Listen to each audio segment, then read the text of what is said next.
আজকে আমি এই মজাদার চাল কুমড়োর মুরব্বা কিভাবে বানাবো সেই রেসিপি আপনাদেরকে দেখাবো। আপনারা আমার ভিডিওর সঙ্গে থাকুন।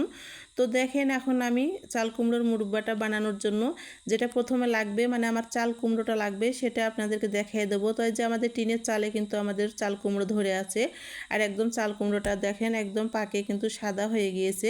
এখন আমি এটাকে কেটে নেব মুরব্বা বানানোর জন্য। তো কেটে নিয়েছি, আর দেখেন এখন আমি এটাকে চোচা ছাড়িয়ে নেব। তো এখন দুফালি করে কেটে নিলাম এই চাল কুমড়োটা। কিন্তু কাটার পরে এই বিচিগুলো আলাদা করে ফেলবো আর চোচাগুলো ছিলিয়ে নেব। তারপরে দেখেন বিচিগুলো আলাদা করে ফেলে চোচাগুলো ছাড়িয়ে কিন্তু একদম টুকরো টুকরো কিউট করে কেটে নিয়েছি।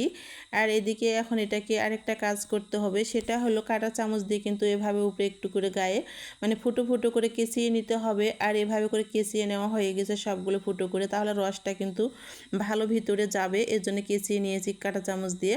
এখন আমি কিন্তু এগুলো চাল কুমড়োগুলো ভালো করে ধুয়ে নেব পরিষ্কার করে। তার জন্য পানি দিয়ে দিচ্ছি চাল কুমড়োগুলোতে, আর পানি দেওয়া হয়ে গিয়েছে। এই পর্যায়ে আমি এখন ধোয়া শুরু করে দিলাম। আর ধোয়ার পরে কিন্তু আমি যে পাত্রে কিন্তু চাল কুমড়োটা মানে সিদ্ধ করব সেই পাত্রে উঠাই নিচ্ছি পানি থেকে ছাঁকিয়ে। তো উঠাই নিলাম, এভাবে করে সবগুলো চাল কুমড়া উঠাই নিয়েছি। আর এখন একটু পরিমাণ মতো পানি দিয়ে দিচ্ছি, যেহেতু চাল কুমড়োটা আমি একটু সিদ্ধ করে নেব, খুব বেশি না, একটু হালকা বলক চলে আসলে সিদ্ধ হয়ে যাবে। তো দিয়ে দিলাম এ পর্যায়ে ঢাকনা সিদ্ধ হওয়ার জন্য। আর কিছুক্ষণ পরে আমি ঢাকনাটা উঠে নিলাম। নেওয়ার পরে এই যে দেখেন বলক চলে আসছে, আর এখন সিদ্ধ হয়ে গিয়েছে। মানে একটা বলক চলে আসলে কিন্তু একটু হালকা সিদ্ধ হয়ে যাবে, আর তখনই কিন্তু নামিয়ে ফেলতে হবে। আর নামিয়ে নিলাম, আর ছাঁকনিতে কিন্তু ঢেলে দিলাম। ঢাকনার পরে গরম পানিটা ফেলাই দিলাম, আর এখন ছেঁকে নিয়েছি। এখন এই পর্যায়ে আমি দিয়ে দেবো উপরে মানে ঠান্ডা পানি দিয়ে দেবো। তো তার জন্য আমি ঠান্ডা পানি দিয়ে দিলাম, দেওয়ার পরে ধুয়ে নিলাম ঠান্ডা পানি দিয়ে। এখন আমি মূল রেসিপিতে যাব, তার জন্য যে কড়াই উঠে দিলাম। কড়াই উঠে দেওয়ার পরে কিন্তু এই কড়াইতে এখন আমি দিয়ে দিচ্ছি মানে চিনি দিয়ে দিচ্ছি। চিনির পরিমাণটা বেশি বাড়িয়ে দেওয়া লাগবে এই মুরব্বাটা বানাইতে। আর দিয়ে দিলাম সাদা এলাচি আর ডালচিনি দিয়ে দিলাম। দেওয়ার পরে একটু নাড়া দিয়ে নিলাম। আর এখন আমি সেই চাল কুমড়োগুলো দিয়ে দেবো এই চিনির মধ্যে। তো এই যে দেখেন এই চাল কুমড়োগুলো এখন এই চিনির মধ্যে আমি ঢেলে দেবো, আর দিয়ে দিলাম ঢেলে সবগুলো চাল কুমড়োগুলো চিনিতে দেওয়ার পরে কিন্তু এখন আমি এই যে নাড়াচাড়া করে জাল করা শুরু করে দিলাম। আর এভাবে নাড়াচাড়া করতে লাগে, দেখবেন অনেকগুলো পানি বের হয়ে আসবে। আর দেখেন একদম পানি বের হয়ে আসছে।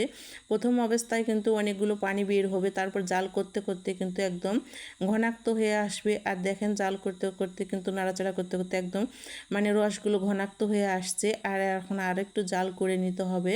তো ওইভাবে নাড়াচাড়া কিন্তু বন্ধ করা যাবে না, নাড়াচাড়া করতে থাকতে হবে, নাহলে একদম নিচের অংশটা লাল হয়ে যাবে। তো নাড়াচাড়া করতে করতে কিন্তু দেখেন একদম ঘনাক্ত হয়ে কিন্তু আমার এই মুরব্বাটা হওয়ার পর্যায়ে চলে আসছে, আর হয়ে গিয়েছে। আমি নামিয়ে নিলাম চুলা থেকে। এখন আমি এগুলো ঢেলে নেব। তো ঢেলে নিচ্ছি।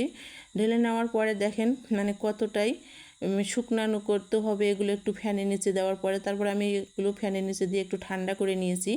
নেওয়ার পরে একদম দেখেন কতটাই মজাদার এই চাল কুমড়োর মুরব্বাটা আমার বানানো রেডি হয়ে গিয়েছে। আর খেতেতেও অনেক অনেক মজা। আর আপনারা আমার এই চাল কুমড়োর মুরব্বার রেসিপিটি ভালো লাগলে বেশি বেশি লাইক কমেন্ট শেয়ার করে পাশে থাকবেন। আর দেখেন খেতে তো একদম মজা, আপনারা একবার হলো এই চাল কুমড়োর মুরব্বাটা বানিয়ে খাবেন, অনেক অনেক ভালো লাগবে।